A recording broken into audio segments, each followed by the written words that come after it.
Vamos a presentar la asignatura de Pragmática y Teoría de la Interpretación. Este es el programa que tiene dos partes definidas. La primera parte la impartiré yo, la segunda parte la impartirá Clara Bonet. En la primera parte trataremos de acotar o presentar la noción de pragmática y algunos de los elementos centrales que después de la Segunda Guerra Mundial definen este ámbito nuevo de reflexión y de filosofía del lenguaje. Los temas 5 al 7 trataremos temas más recientes.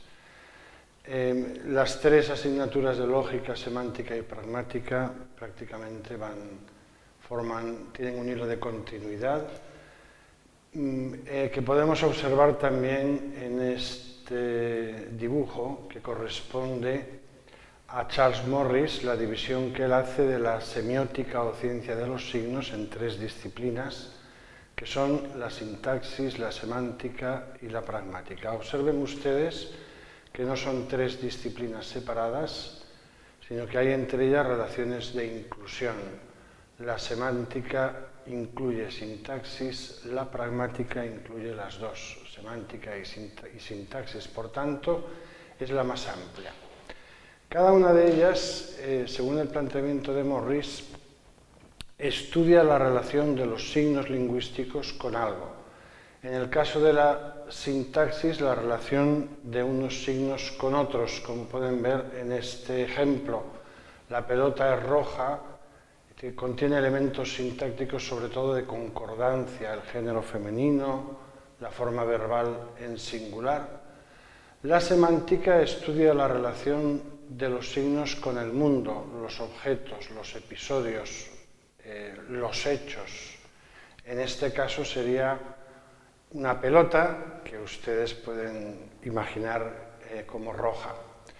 El campo de la pragmática es el más amplio, incluye en cierto modo todos los aspectos relevantes no contenidos en ninguna de las dos disciplinas anteriores, que son más estrictas. Todo lo que tiene que ver con el uso del lenguaje, la ocasión, el contexto, los usos no literales, metafóricos. Ahora después veremos un cuadro sobre esto. Por ejemplo, alguien podría emitir con cierta complicidad malvada la oración "la pelota es roja" en el trabajo, refiriéndose a la militancia política de una compañera que no le cae muy bien. El estudio de este tipo de cosas corresponde a la pragmática. El contexto, el registro del lenguaje, registro oculto, registro vulgar, el papel que juegan los interlocutores no es lo mismo que yo hable a un colega que hable a mi jefe. En función de esto, el significado y la acción lingüística varía. La comunicación no verbal, saben ustedes lo importantes que son los signos, etc. Bien, todo esto es tan amplio que de hecho la pragmática seguramente todavía no tiene una unificación, un paradigma teórico que unifique todos estos aspectos. Bien, voy a presentar sobre todo el tema 1 y luego muy brevemente el 2, el 3 y el 4. El tema 1 ya lo hemos comentado. Los temas 2, 3 y 4, el problema de la traducción, los juegos de lenguaje públicos, los actos de habla, tienen que ver con algo un tanto sutil, y es cómo surge en la filosofía, sobre todo después de la Segunda Guerra Mundial, una nueva imagen del lenguaje. ¿Distinta de cuál? Distinta de la tradicional. Una muestra de esta imagen tradicional la tenemos en este texto de San Agustín, según el cual yo decía, aprendí a hablar imitando a los adultos. Cuando ellos nombraban una cosa, yo me fijaba en sus movimientos corporales y conocía que aquella cosa se nombraba con esa palabra. Wittgenstein, uno de los grandes filósofos del siglo XX, que nombra más de una vez con actitud de elogio a San Agustín, considera todo este planteamiento como una de las muestras más claras de lo que él llama el lenguaje privado. ¿Por qué? Si yo todo lo que tengo que hacer para aprender a usar la palabra mesa o la palabra pelota es observar a los adultos, esto significa que yo no tengo ningún problema en delimitar cuándo me hablan de la pelota, cuándo del color de la pelota, cuándo de la forma de la pelota, etc. O como dirá Wittgenstein, y veremos con más detenimiento, esto significaría que yo aprendo el lenguaje adulto porque dentro de mí mismo, en mi pensamiento, tengo ya otro lenguaje. Este es el tema del lenguaje privado, aquí representado como una imagen, el niño y el cerebro, como si ya algunos teóricos han dicho algo así, como si el pensamiento, el cerebro tuviera ya un lenguaje, y entonces se trataría a la hora de hablar únicamente de comunicarlo al exterior, traducirlo al lenguaje público. Ese es el gran tema de la relación entre el pensamiento y el lenguaje.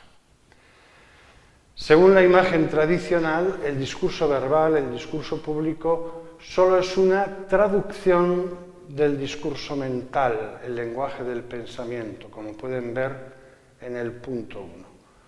O sea que ya existe un lenguaje del pensamiento que viene sustituido por los signos del lenguaje público, el lenguaje común.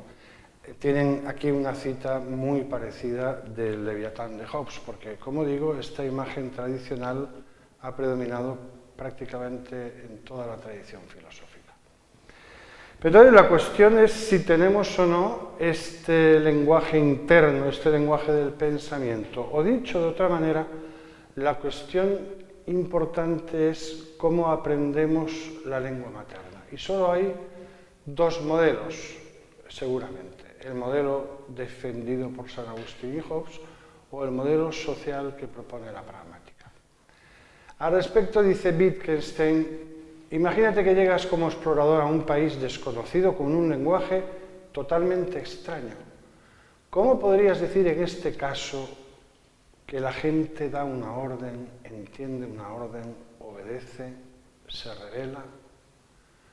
Imaginemos que la gente de ese país ejecuta acciones humanas y se sirve, al parecer, de un lenguaje articulado. Los movimientos de ellos nos parecen comprensibles, lógicos, pero si tratamos de aprender su lenguaje, resulta que es imposible. Nos encontramos con lo que Quine llamó más tarde el problema de la traducción. Imagínense, por ejemplo, que la señorita vestida de blanco es una antropóloga y está con sus tribu de nativos. Lo más normal en las situaciones que describen los antropólogos es que estos cuenten ya con algún manual de traducción, alguna aproximación. Pero si fuera un caso como el de Robinson Crusoe al llegar a la isla y ésta estuviera habitada y hablaran una lengua totalmente desconocida para Robinson, ¿cómo podría él entenderse con los nativos? Este es el problema de la traducción radical.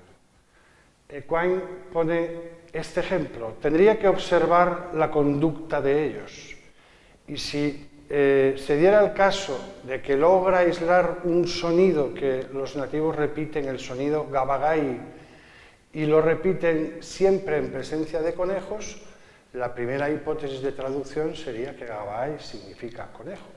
Pero esto nos plantea problemas, porque si no hay un manual de traducción, ¿cómo puedo yo discernir que gabagai significa el conejo todo entero y no las orejas del conejo, o las patas, o la aparición de la conejidad en mi espacio visual, la forma platónica? De ahí la idea que apuntamos antes, el problema más radical es el de cómo aprendemos la lengua materna, con la cual nosotros traducimos también las otras y recortamos los objetos, las propiedades y demás. Bien, en esta nueva imagen social, y vamos ya prácticamente a terminar esta primera parte de la presentación, Se trata fundamentalmente de que las palabras no solo expresan pensamientos, no solo nos permiten comunicar ideas, sino que forman una parte indisociable del propio pensamiento. El pensamiento está construido con palabras. Y además, apunto ya el tema 4, las palabras no solo expresan, sino que sirven para hacer cosas, para transmitir un mensaje a un espía, para ofender, para disculparse, para prometer, para dar órdenes, etc. Podemos verlo en uno de los dibujos geniales de Quino, donde los amigos, Mafalda y creo que es Felipe, comienzan amenazando con una pistola diciendo esto es un robo. Bueno, la emisión puede interpretarse de distintas maneras. Puede interpretarse como que estoy informándote de que esto es un robo y por tanto te amenazo, te advierto que si no te portas bien puedes sufrir las consecuencias, o bien, como interpreta Manolito, se cabe entender que Mafalda y su compañero están quejándose, están protestando de los precios del almacén. Si no le gustan los precios, váyase a otro almacén, señora. Además, hay otra ironía en esta viñeta, es que el lenguaje también nos sirve para jugar, es decir, para fingir que una situación adulta o la otra, lo que nos sitúa en el amplio y apasionante espacio de la interpretación. Con esto me despido de ustedes y volveremos a vernos pronto en el aula virtual.